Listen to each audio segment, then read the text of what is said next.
제가 지나가면 사람들은 전부 저를 쳐다봤어요. 일단 제 얼굴을 보자마자 사람들의 반응은 제 옷을 살펴본다는 거였죠. 스님은 아닌가 봐. 그러게? 설마 요즘 유행인가? 탈모인이겠지, 설마. 아, 탈모. 나한테는 묻지도 않고 보통은 그런 결론을 내리더라고요. 네, 맞아요. 내 두피에는 머리카락이 한 올도 없었어요. 머리 중간이 벗겨진 저보다 나이 많은 남자 어른이 와서 심각하게 문신을 제안한 적도 있어요. 내가 잘 아는 집이 있는데 가서 한번 받아봐요. 그래도 머리가 좀 어두운 게 낫지. 여자분인데. 아니면 가발집 좀 소개해드릴까? 그렇다 보니 제 머리가 남들 보기에 불편하다는 것 정도는 알고 있었어요. 그러나 그건 제 사정을 모르는 사람들의 시선이잖아요. 차라리 그들은 저를 안쓰러워라도 했는데 시댁에서 돌아온 반응은 모멸과 멸시뿐이었어요. 형님, 가발 좀 쓰고 다니세요. 대머리가 웬일이야? 그러니까 말이다. 쟤는 창피한 줄도 모르고 저러고 다니더라. 너 뭐 사회에 반항하냐? 아니면 널 대머리 만든 하늘에 저항이라도 하는 거야? 고쳐줄 때까지 이러고 다니겠다는 거야? 남들은 모자도 쓰고 이왕이면 다홍치마라고 좀 보기 좋게 다니던데 한심하기는. 내가 창피해서 동네에서 고개를 못 들고 다니겠어. 너 그냥 머리 다시 자랄 때까지 우리 집에 안 오면 안 되겠니? 식구들이 모두 모인 자리였어요. 시아버지 생신 축하 자리였는데 동서와 시어머니는 연이어 저에게 모멸감을 줬어요. 저는 오랜 항암 치료로 인해 머리카락이 다 빠졌어요. 암투병을 길게 하다 보니 항암 효과가 있다는 것만으로도 감사했어요. 그래서 나름의 일상생활을 이어가려고 부단히 노력하는 중이었죠. 제 상황을 모르는 그 누구의 말도 전혀 타격이 되지 않았어요. 그러나 툭 하면 저를 무시하지 못해 안달인 시어머니와 동서의 말은 차디찬 비수가 되어 제 가슴에 와 꽂혔어요. 왜냐하면 두 사람이 그런 게 그때 한 번이 아니었거든요. 제가 암 진단을 받았을 때도 그랬어요. 몸 간수를 잘해야지. 네가 뭐 우리처럼 바쁜 것도 아닌데 웬 암? 그러게요. 아주버님만 힘드시겠네. 그때는 암 진단을 받았다는 것만으로도 충격이 클 때였어요. 저는 어이가 없어서 되물었어요. 동서, 가장 힘든 건 나지. 형님, 뭘 또 그렇게 발끈하세요? 요즘 암 웬만하면 다 고쳐요. 그러니까 아주버니한테 민폐 끼치지 말고 치료나 열심히 받으세요. 심보를 곱게 써야 병도 낫지. 내 말이 그 말이다. 내 아들 고생시키지 말고 네 몸은 네가 간수해라. 처음에는 두고 보라고 내가 얼른 나아서 건강해지는 걸 보여주겠다 그랬는데 암투병이 길어지면서 모멸감 또한 그만큼 쌓여갔어요. 하여튼 집안에 복 없는 게 들어오면 온 집안이 어두워져. 우리 집안에 암 환자가 웬 말이니? 그러니까요, 어머니. 형님은 참 운도 없어요. 남들은 수술만 받고도 잘만 치료되던데 도대체 항암이 몇 년째야? 아휴, 지겨워. 긴 항암 치료로 인해 체력도 떨어지고 우울감도 있던 때였어요. 저는 남편에게 울면서 호소했어요. 당신 다 보고 있으면 왜 아무 말도 안 해? 그러면 가족끼리 싸워? 먼저 싸움을 걸어오는 건 어머니랑 동서잖아. 솔직히 당신 투병이 너무 길어지고 있긴 하잖아. 솔직히 나도 지쳐. 당신 이렇게 화내는 것도 보기 피곤하고. 뭐? 그러니까 당신도 좀 힘을 내서 얼른 나을 생각해야지. 내가 안 낳고 싶어서 안 낳는 거야? 아니 뭐 그런 건 아닌데 자꾸 그러니까 예민하다는 소리 듣는 거잖아. 남편은 단 한 번도 제 편이 아니었어요. 그렇다 보니 시댁에 안 가는 것도 불가능했죠. 그러다 결국 그 사건까지 터진 거예요. 가발을 쓰고 다니라는 동서. 창피하니까 그때까지 시댁에 오지 말라는 시어머니. 저는 폭발했어요. 어머니, 동서 너무한 거 아니에요? 뭐, 내가 틀린 말했니? 너는 제가 저러고 다니는데 부끄럽지도 않아? 그러니까요. 아주버니도 솔직히 형님한테 이제는 아무 매력도 못 느끼시죠? 사람이 오래 아파도 체면과 품이라는 게 있는 건데 역시 어머님 말씀이 옳았어요. 우리 어머니가 뭐라고 하셨는데요? 저는 우리 집안에 도움이 팍팍 되는 똑똑한 며느리인데 형님은 멍청하다고요. 그런데 남편이 또 아무 대답을 안 하는 겁니다. 꼭 그 반응이 동서의 말을 긍정하는 것 같더라고요. 김병에 장사 없다고 아주버니도 지치신 거 알아요. 어머니, 어떡해요? 아주버니께서 많이 지치신 것 같아요. 그럴 만도 하지. 지질이 복도 없는 마누라를 얻었으니. 그러니 내가 쟤 말고 다른 여자랑 결혼하라고. 내가 선자리 봐준다고 그렇게 목을 놓아 말했건만. 막말로 저 몸으로 아내로서 뭘 하겠어요? 우리 아주버니도 남자신데 욕구도 해결 못 하실 거고. 그 순간 저는 자리에서 벌떡 일어날 수밖에 없었습니다. 저 이제 안 올게요. 그 말을 하는데 저도 모르게 눈물이 주르륵 흐르더라고요. 그간 참고 있었던 서름이 폭발했던 거죠. 그래, 잘 생각했다. 병 다 나을 때까지? 아니요, 그냥 앞으로 아예 안 온다고요. 뭐? 진짜 별소리를 다 듣겠네요. 동서가 저보다 똑똑하다고요? 동서가 어머니 회사 직원이니까요? 동서는 시어머니가 운영하시는 회사의 말단 직원이었어요. 결혼하면서 점차 직급이 올라가더니 영업 이사까지 되더라고요. 사실 결혼 초반에 시어머니께서 저한테도 본인 회사로 들어오는 게 어떠냐고 제안하신 적이 있었거든요. 그때 저는 조심스럽게 거절했어요. 안 들어온다고? 네, 어머니. 저는 광고회사 다니고 있고 그 일이 좋아요. 어머니 회사는 식품회사잖아요. 너 지금 우리 회사 무시하니? 아니요, 절대 아니죠. 직종이 다르다는 말씀을 드리는 거예요. 저는 광고를 전공하기도 했고. 그러니까 네가 들어와서 우리 회사 광고를 맡으면 될 일 아니야? 글쎄요, 저는 아직 회사에서 배우고 싶은 게 많아서요. 우리 회사가 너희 광고 회사에 비하면 한참 작다 이거지? 네? 우리 회사에서는 배울 게 없다는 소리잖아. 어머니, 왜 그 말이 그런 뜻이 돼요? 아니에요. 다만 제가 배우고 싶은 분야가 따로 있다는 말씀을 드리는 거예요. 그래봤자 너는 회사 일개 직원 아니니? 나는 회사 대표야. 그럼요. 잘 알죠. 그때부터였을 거예요. 시어머니는 어떻게든 꼬투리를 잡아 저를 무시하려고 하셨어요. 그러다 결국 본인 회사 말단 직원이었던 동서를 시동생과 만나게 하시더니 결혼 후에는 급속 승진을 시켜주시더라고요. 마치 저 보란 듯이요. 반면 저는 암투병이 길어지면서 회사 생활을 병행하는 게 어려워졌어요.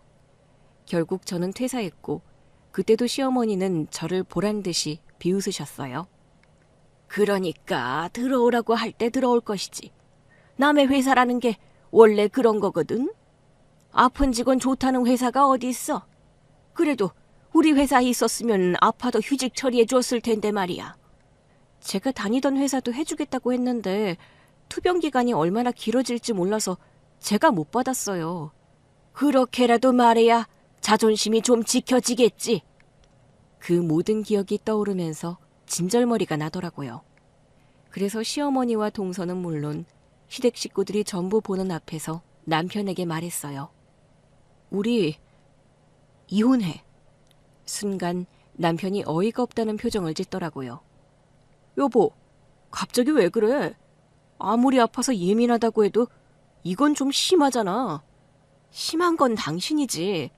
어머니랑 동서가 나를 이렇게까지 멸시하는데 어떻게 가만히 보고만 있어?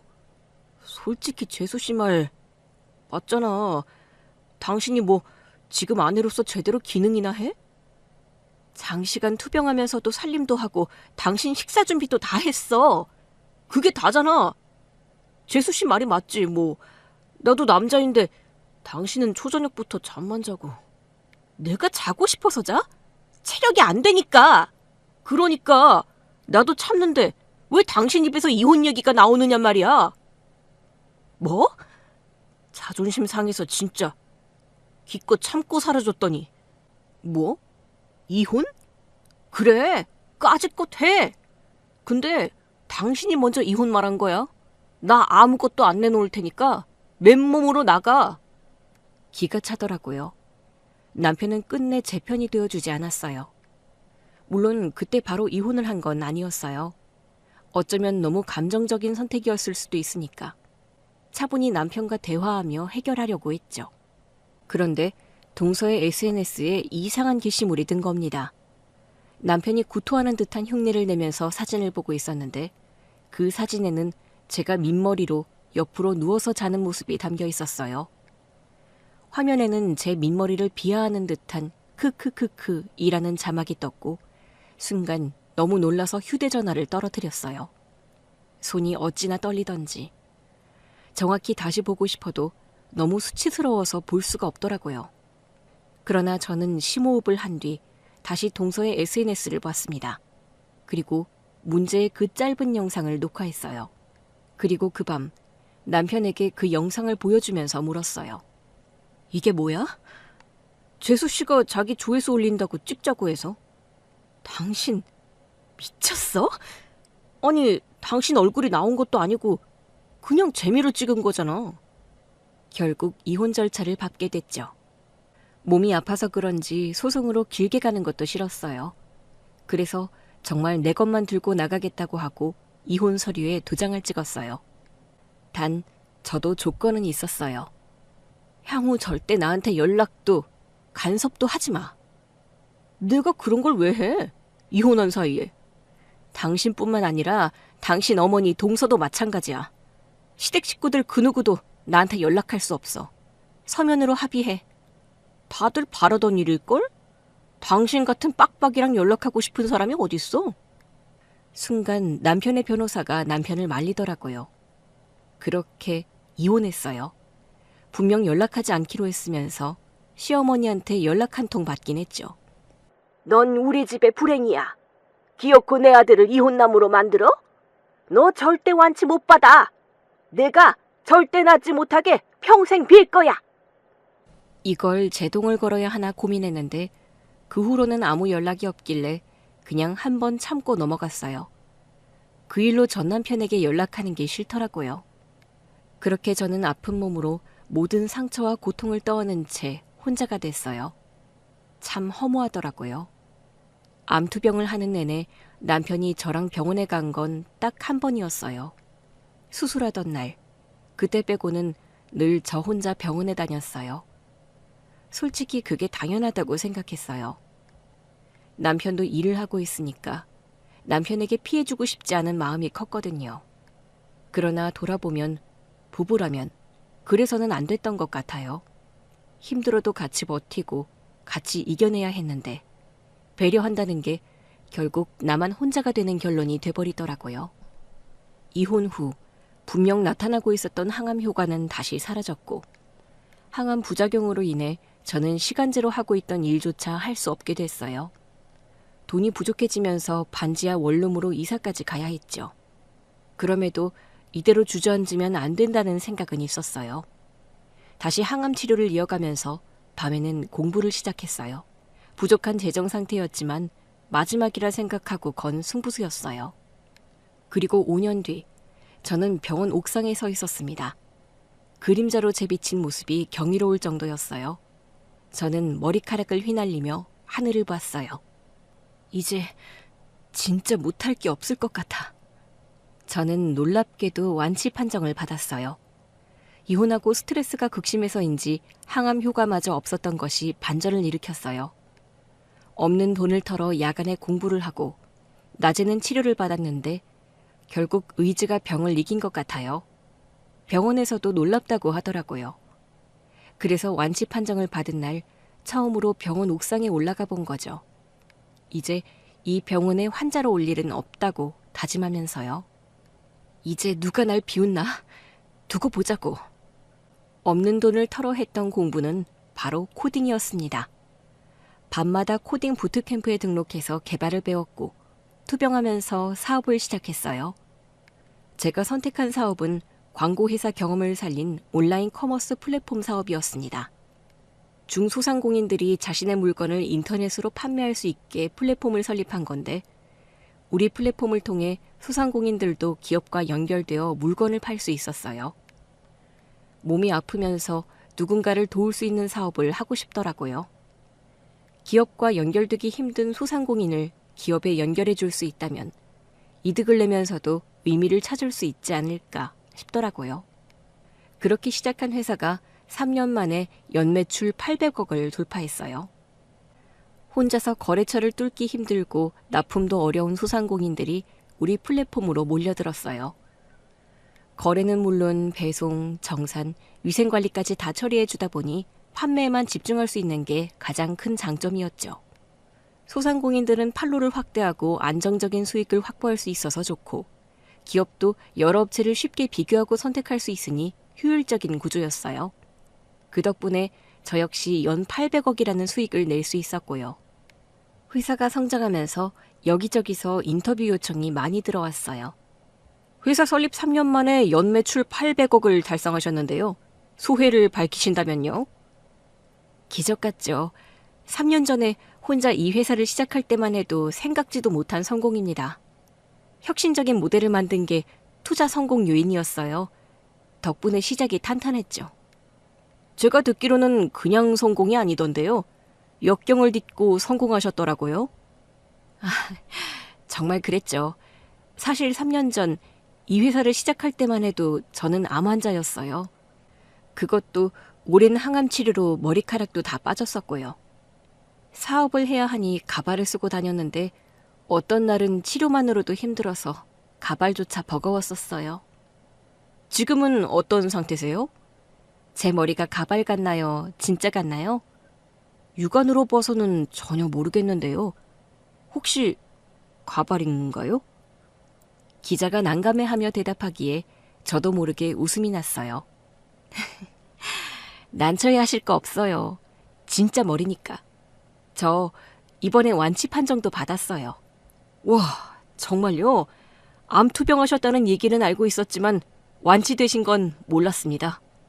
사업을 하면서 완치가 됐으니 정말 기적이죠.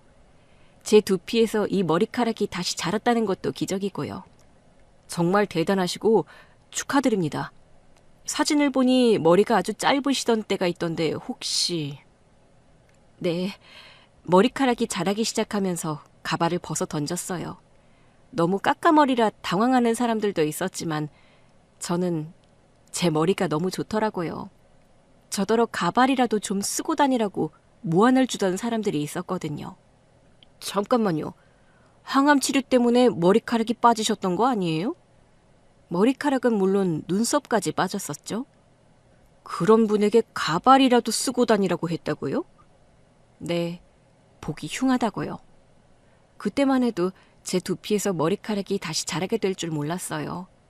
그러니 어떻게 가발로 가리겠어요? 이 머리카락이야말로 제 인생에 다시 피어난 희망의 상징인걸요. 그 과정에서 이혼도 하셨다고 들었습니다.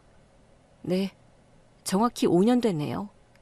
솔직 담백하게 한 인터뷰까지 화제가 되면서 소상공인들의 연락이 빗발쳤어요.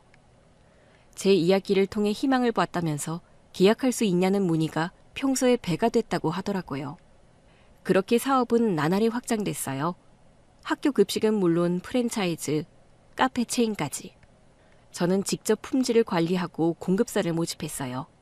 빗발치는 문의를 다 받을 수 없어서 그냥 공고를 냈죠. 공급사 300곳을 대대적으로 모집하겠다고요. 대표님, 지원한 곳이 모집수의 배가 넘습니다. 제가 직접 검토할게요. 혼자 다 보시기는 힘들 텐데요.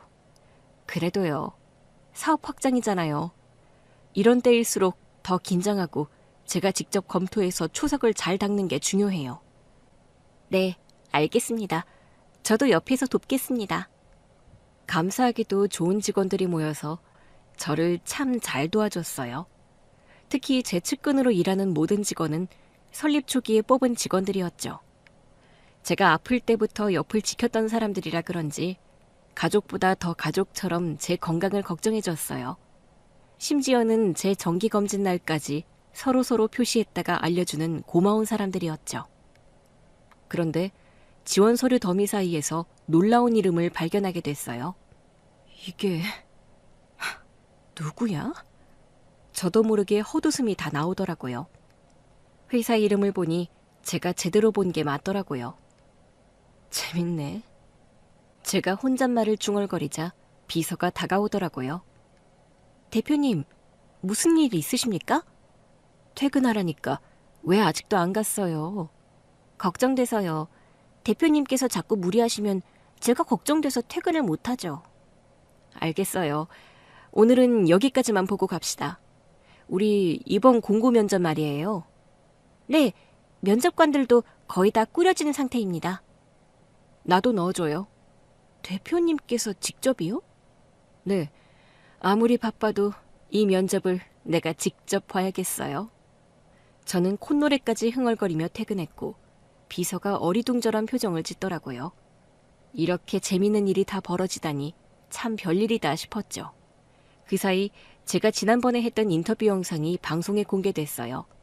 한 신문사가 개최한 초대 인터뷰 영상이었는데 아주 잘 나왔더라고요. 화면 속 기자가 저에게 물었어요. 대표님, 그런데 개인적으로 좀 궁금한데요.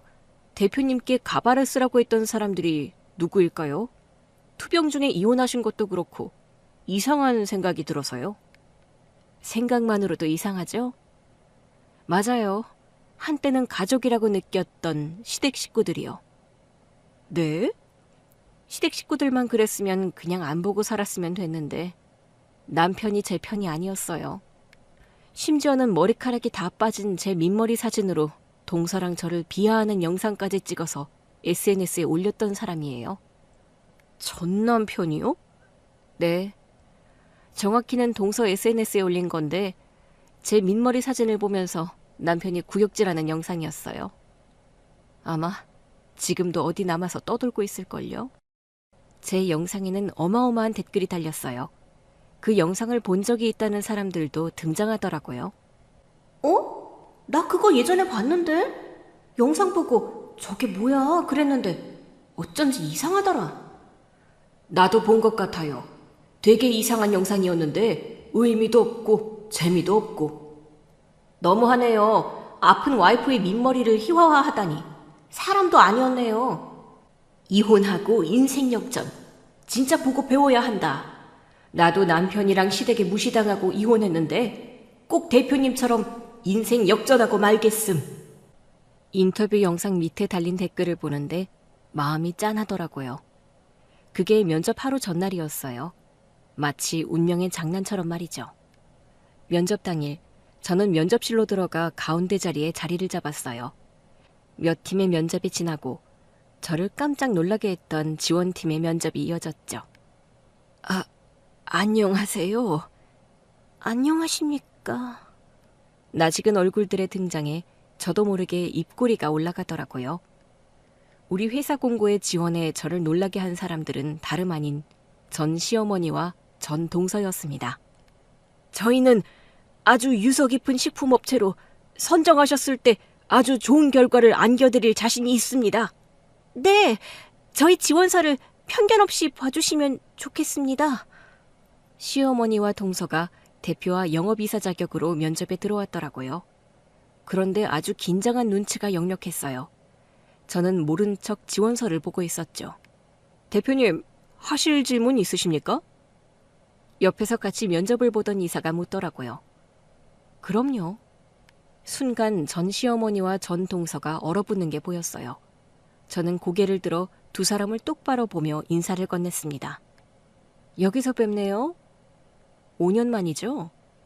제가 인사를 건네자 생각지도 못한 건지 두 사람이 크게 당황하는 게 보이더라고요.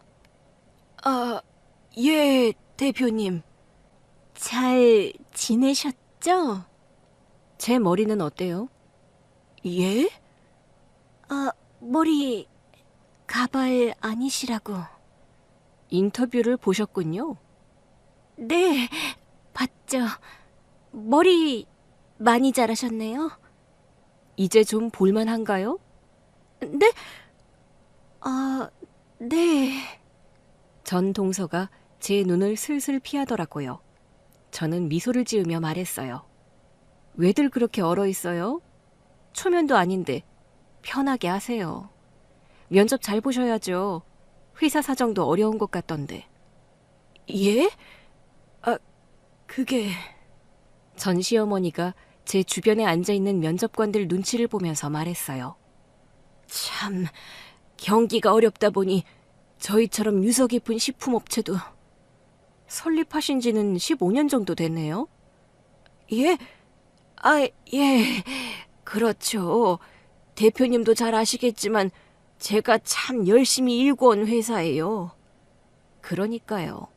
작은 규모로 시작하셔서 지금도 작네요.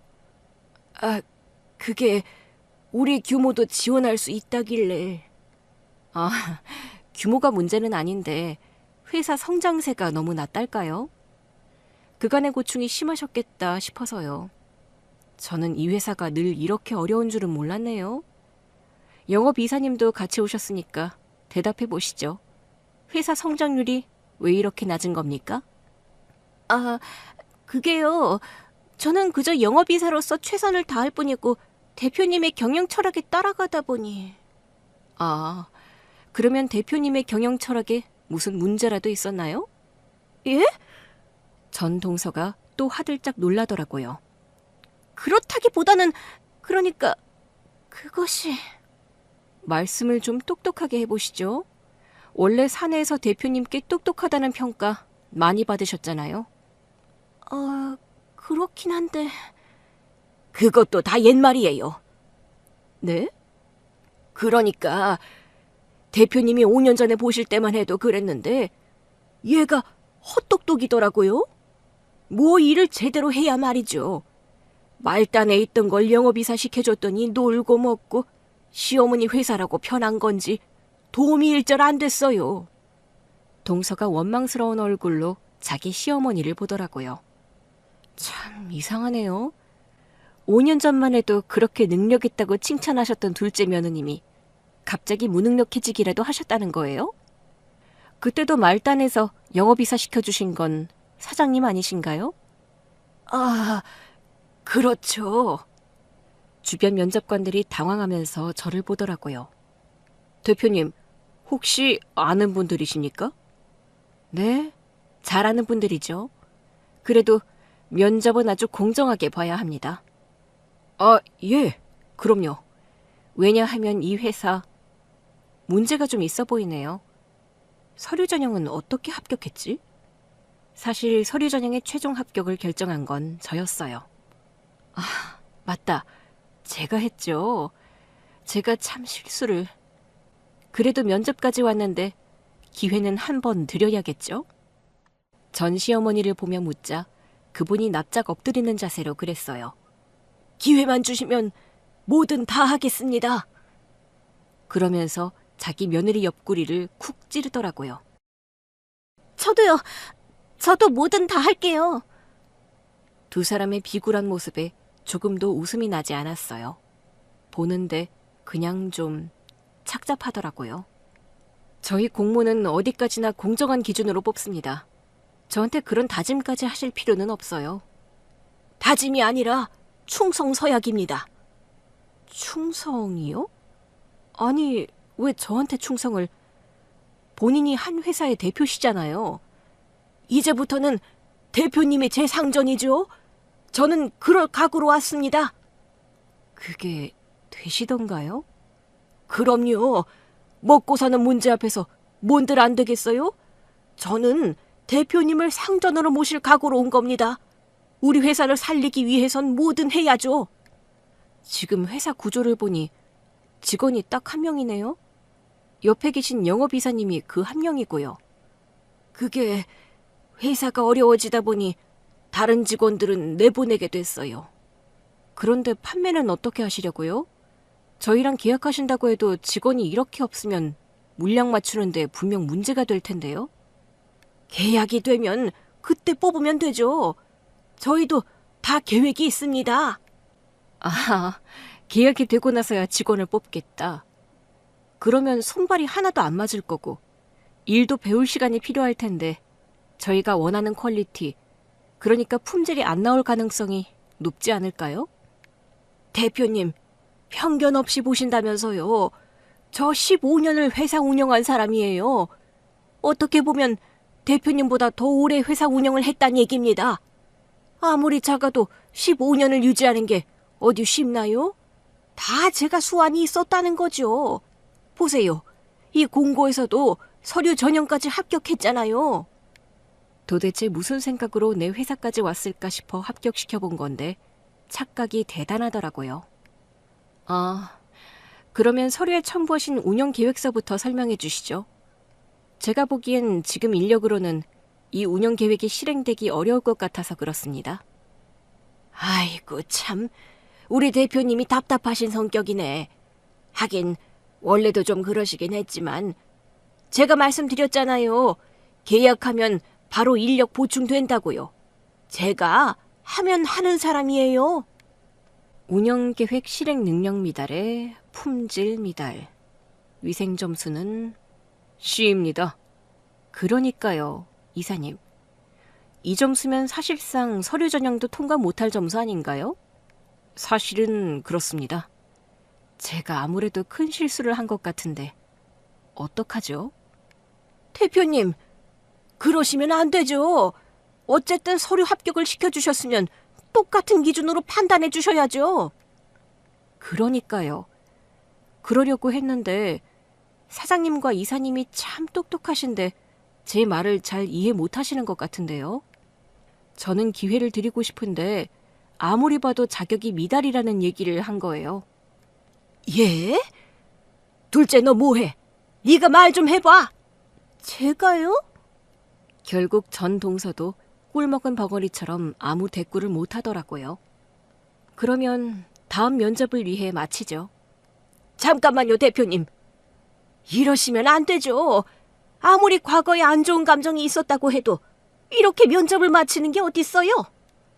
황당해서 옆에 앉은 다른 면접관들에게 물었어요. 제가 지금 면접을 잘못 봤나요? 오히려 자격이 안 되는 팀에게 더 많은 기회를 준 것 같은데요? 그렇습니다. 운영 계획을 어떻게 실행할 거냐고 물으셨는데 그에 대한 대답도 못했고 딱 봐도 부실 운영 상태인데 이유도 딱히 설명하지 못했어요. 어때요? 이런데도 제가 면접 기회를 제대로 주지 않은 건가요? 저는 두 사람을 똑바로 보며 물었고 결국 두 사람은 맥없이 면접장을 나갔어요. 그러자 옆에 있던 이사가 묻더라고요. 대표님, 혹시 어떻게 아시는 사이신지?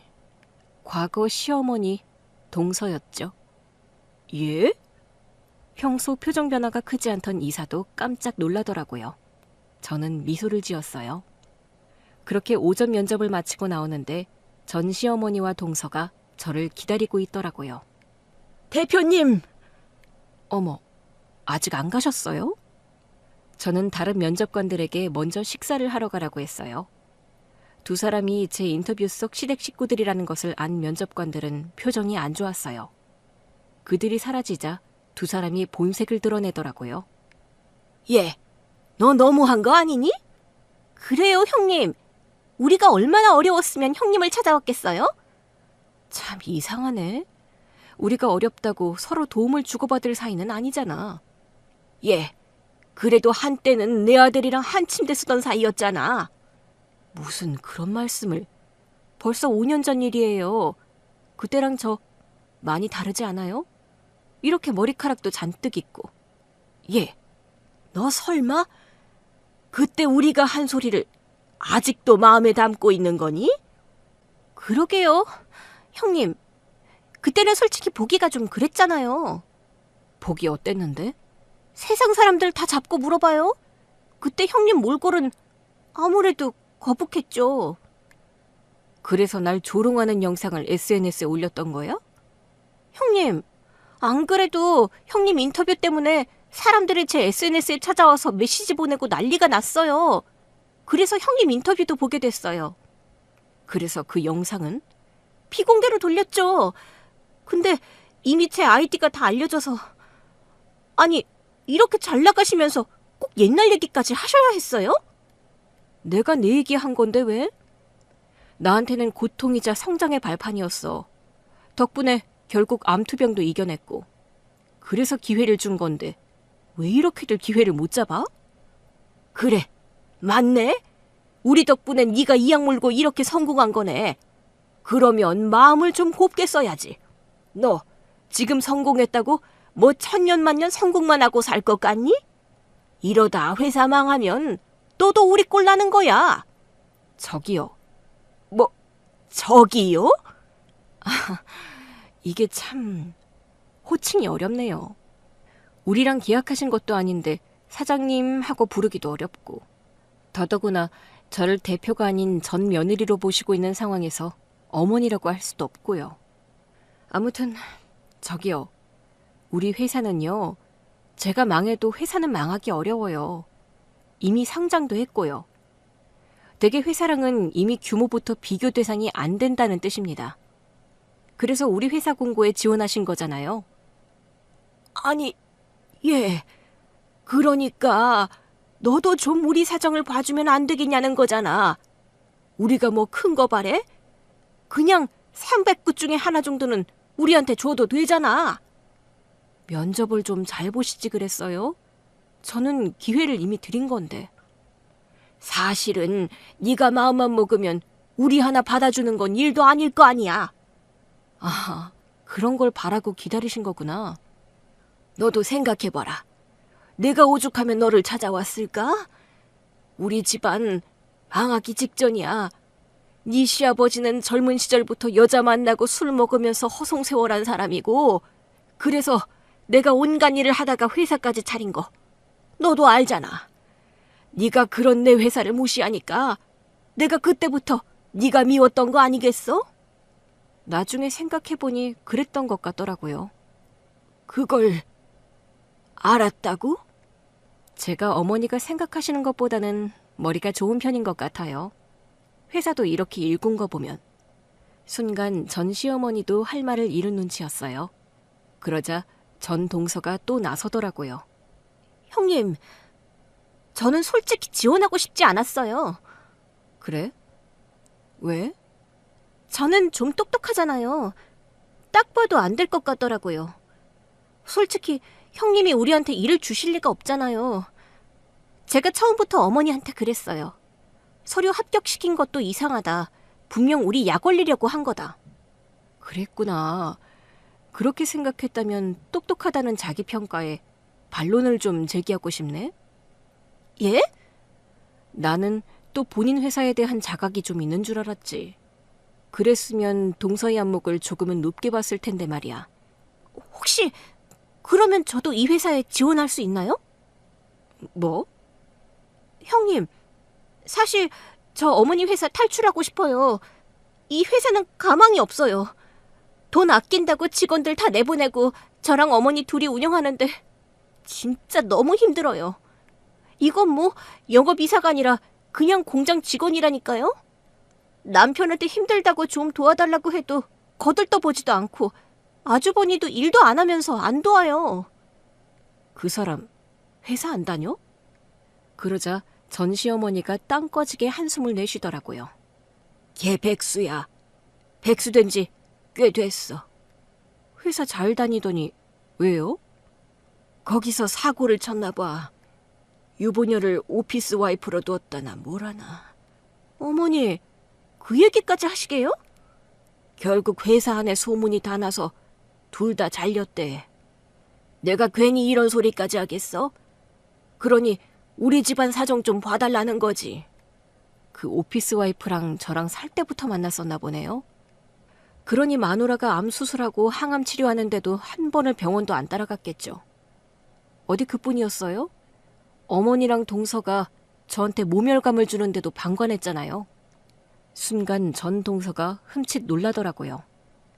역시 형님, 눈치가 빠르시네요. 이제 내 머리가 좀 좋아 보여?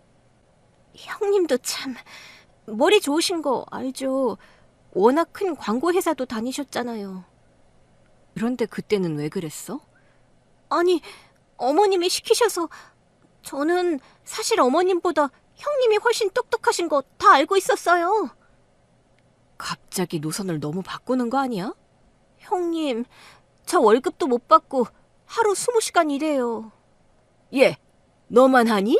나도 하잖아. 어머니는 어머니 회사니까 하시는 거고요. 저는 월급도 못 받고 하잖아요. 나는 뭐 남는 게 있는 줄 알아? 회사 운영하다 보면 남는 것도 없어.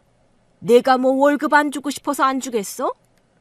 어머니는 옷도 새로 사 입으시잖아요. 저는 요즘 뭘 사고 싶어도 못 산다고요. 그래서 나는 버리고 네 형님한테 붙겠다는 거냐? 아니, 회사가 이렇게 으리으리한데 제자리 하나 없겠어요? 야, 너만 살 길 찾겠다는 거야? 우리 회사 살릴 생각을 해야지. 어머니, 지금 우리 회사 수준으로는 어디도 계약 안 돼요. 제가 말씀드렸잖아요. 형님한테 해봤자 망신만 당할 거라고요. 그러면서 왜 했어? 결국 네가 넣었잖아. 이렇게라도 형님 한번 뵈려고 했죠. 저라도 살 길 찾아야 할 거 아니에요. 어머니 둘째 아들도 지금 회사 관두고 사업한다고 난리라고요. 뭐? 아니, 이놈 자식들이 하나는 능력 있는 전처 놓치고 백수로 살지 않나? 하나는 뭐? 사업?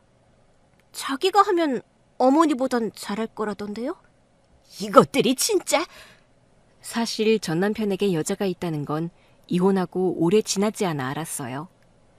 두고 온 물건이 있어서 전 남편에게 전화를 걸었는데 번호가 바뀌었더라고요. 그래서 집 앞에서 기다리고 있었는데 웬 여자를 데리고 오더라고요.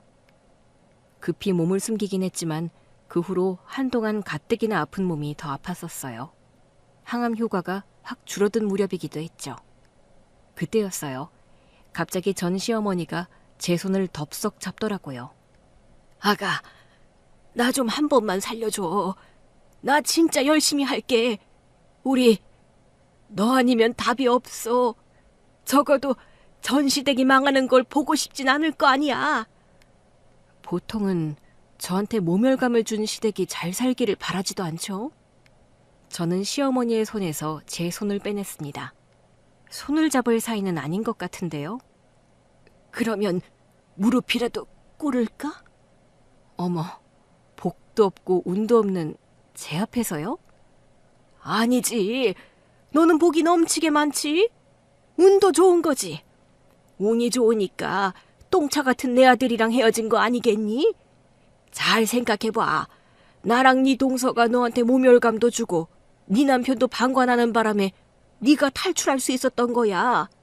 안 그랬으면 네가 지금 우리 다 먹여 살려야 했을걸? 오래 살고 볼 일이라는 옛말이 맞네요. 어머니가 저한테 운도 좋고 복도 넘치게 많다고 하시다니. 암 걸린 며느리를 그렇게 저주하는 시어머니가 또 있을까 싶어요. 내가 다 잘못했다. 내가 다 미안해. 나도 속상해서 그랬지. 다른 사람들은 잘 만났던데 너는 도통 낫질 않으니까. 제가 빨리 안 낳은 게 어머니한테 피해라도 됐나요? 결국 네 남편도 마음이 떠났잖아. 나도 속상해서 그런 거라니까.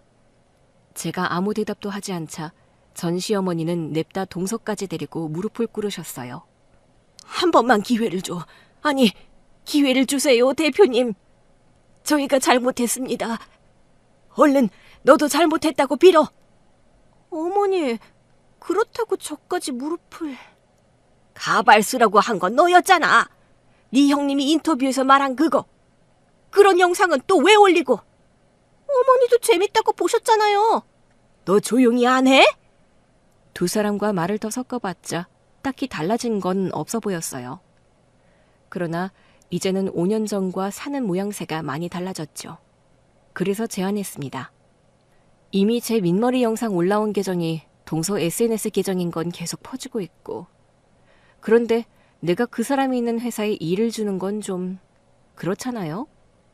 아가, 아니, 대표님, 저희가 어떻게 하면 될까요? 솔직히 사장님 회사는 이번에 우리 공모하는 300곳 안에는 들 수 있는 회사는 아닙니다. 그러나 별개의 계약을 체결할 기회는 드릴 수 있어요. 제가 말하는 조건만 충족된다면요. 어쨌든 우리 회사랑 계약하면 재기의 기회는 분명하게 있을 거예요. 대표님, 정말입니까? 우리한테 기회를 주신다고요?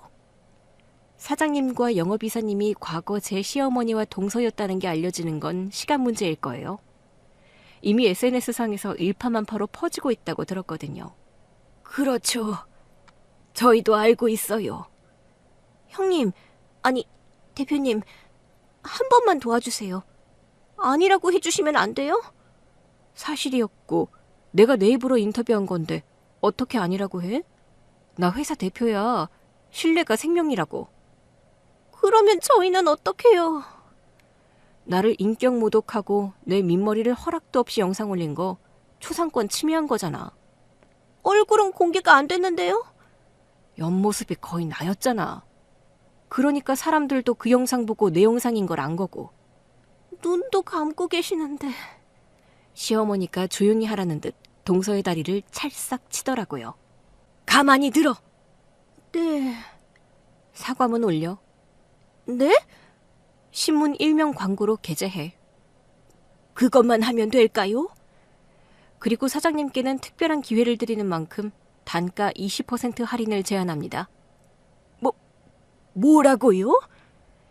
1년간 단가 20% 할인으로 납품하겠다고 하신다면 저희도 별로 득이 될 것 없는 이 계약을 긍정적으로 고려해 보겠습니다. 단 직원은 서둘러 고용하시는 게 좋겠어요. 어떡하지? 전 시어머니가 자기 며느리에게 묻더라고요. 저도 모르겠어요. 저기, 대표님, 단가 20% 할인 납품은 너무 많지 않나요? 그렇게 해도 결코 손해가 아니실 텐데요. 더더구나 우리 회사와 계약만 하면 수입은 99% 보장될 거고요. 그렇겠죠? 사실 저는 이미 5년 전 일이기도 하고 이제와 사과받는다고 상처가 다 사라지는 것도 아니에요. 그런데 그렇잖아요. 제가 계약 기회를 드리려고 하는데 그 회사에는 제 조롱 영상을 올리는 사람이 영업이사로 있죠. 그런데 사과도 없이 그런 회사에 계약 기회를 준다는 게 사람들에게 아주 우스워 보일 가능성이 있죠. 우스워지는 건 5년 전 시댁과 남편에게 겪은 걸로도 충분해서요. 이제는 그래야 할 이유가 없네요. 결국 두 사람은 제 앞에서 고개를 푹 숙였어요. 대표님, 시키시는 대로 다 하겠습니다. 할게요. 사과문도 올리고 영상도 다 삭제하고요. 직원 뽑아서 회사 모양새부터 다시 갖추세요. 그래도 15년간 운영하신 경력을 보고 한 번 기회를 드리는 겁니다. 이후 관리는 다른 책임자가 해서 일을 제대로 못하시면 한 달 안에도 계약이 파기될 수 있어요. 파기요? 네. 사장님 회사는 현재로선 자격 미달이기 때문에 계약 기간을 짧게 드리고 재계약하는 식으로 기회를 드리려고 합니다. 싫다면 이자라도 관두고 가시면 됩니다. 사과 받고 싶어서 하는 게 아니라 본인들이 저한테 기회를 달라고 하시니 드리는 제안이에요. 저는 이 방식이 아니면 사장님 회사와 계약을 할 이유가 하나도 없습니다. 하겠습니다. 무조건 해야죠. 그래요? 그럼요. 무조건 해야죠. 바로 사과문부터 올릴게요. 모든 조건을 충족하시게 되면 담당자가 확인하고 연락드릴 거예요. 예. 그럼 저는 이만. 저는 두 사람에게서 바로 돌아섰어요. 돌아선 뒤 솔직히 후회했어요. 굳이 두 사람에게 기회를 줄 필요는 없었는데 저도 모르게 기회를 주고 말았더라고요. 며칠 뒤 신문 일면에 사과문이 올라왔어요. 신문사에서도 저와 관련된 사과라고 하니 바로 받아줬다고 하더라고요. 비서가 신문을 가져오면서 묻더라고요. 대표님, 정말 계약해 주시게요? 우리한테도 나쁘지 않은 조건이에요. 정말요? 일단 나는 사과를 받았고 그 사람들은 이제 내 도움이 아니면 먹고 살 길이 없어요. 그러니 우리가 원하는 대로 일을 잘해줄 수밖에 없겠죠? 본인들도 먹고 살려면? 아, 그러면 자격 미달은 아닌 거예요? 15년 된 회사잖아요. 지금 사리 분별을 잘 못해서 그렇지 우리가 원하는 물량 정도는 충분히 할 수 있어요. 내가 또 그 집 며느리기도 했고 그 정도는 가능하다는 거 알지? 나 사업가잖아요. 일부러 가치를 좀 떨어뜨려서 계약 조건을 더 유리하게 만든 거죠. 그 사람들은 사실만 많아서 자기들이 뭘 정확히 얼마나 가졌는지 몰라요. 그러면 우리로서도 손해보는 계약이 아니라는 거네요? 당연하죠. 더더구나 20% 할인 납품이라잖아요. 역시 대표님, 사사롭게 하신 게 아니었네요? 이제 와서 내가 뭐가 아쉬워서 그 사람들한테 사과를 받겠어요? 이참에 사과도 받고 내 앞에서 잘난 척 어지간히 하던 그 회사도 잘 활용해 보는 거죠. 나는 잃을 게 없는 장사를 한 거야. 대표님, 존경합니다. 저라면 아무리 손해 안 보는 장사라고 해도 솔직히 그만한 회사가 없는 것도 아닌데 기회 안 줬을 것 같아요. 우리 비서님 똑똑하네요. 맞아요. 굳이 기회를 줄 이유는 없었죠. 저도 잘 모르겠어요. 그냥 이렇게 마무리하고 싶은 것 같아요. 일 잘하면 기회를 더 주고 일 못하면 똑같이 계약 해지하는 걸로. 네, 담당자에게 그렇게 전하겠습니다. 아, 계약서 쓸 때는 나도 동석할게요. 대표님도요? 네, 그 꼴은 내가 좀 봐야겠어요. 그렇게 모든 조건이 충족돼서 계약서를 쓰는 날이 왔어요. 제가 갔더니 두 사람이 바로 기립하더라고요. 대표님, 감사합니다. 대표님, 열심히 하겠습니다. 앉아서 쓰시죠. 저는 참관이나 하러 왔습니다. 예, 다시 한번 기회 주셔서 감사합니다. 대표님, 이제 저희 대표님이 기회 안 주시면 먹고 살 방법이 없어요. 잘 부탁드립니다. 도장이나 찍으시죠. 저는 두 사람이 계약서에 도장 찍는 모습을 가만히 보고 있었어요. 말은 감사하다, 열심히 하겠다 하는데 전 시어머니 손이 덜덜 떨리더라고요. 그러면서 선뜻 도장을 못 찍고 있길래 얼굴을 보니 눈물을 흘리고 있었어요. 저도 모르게 웃음이 나려고 해서 아랫입술을 꽉 깨물었어요. 조금 뒤 전 동서도 도장을 찍으면서 눈물을 흘리더라고요. 마치 자신들의 운명을 이미 다 알고 있다는 듯 말이죠. 잘 느끼고 있더라고요. 저는 기회를 준 만큼 충분하게 일을 시킬 생각이었거든요. 더더구나 사과문으로 인해 온갖 비난은 다 받고 있지. 20% 할인해서 납품해야 하지. 그런데 내 손을 안 잡으면 먹고 살 길이 없으니 얼마나 마음이 복잡하겠어요? 이런 걸 인과응보라고 하는 거겠죠? 두 사람은 눈물을 뚝뚝 흘리는데 저는 자꾸 웃음이 나더라고요.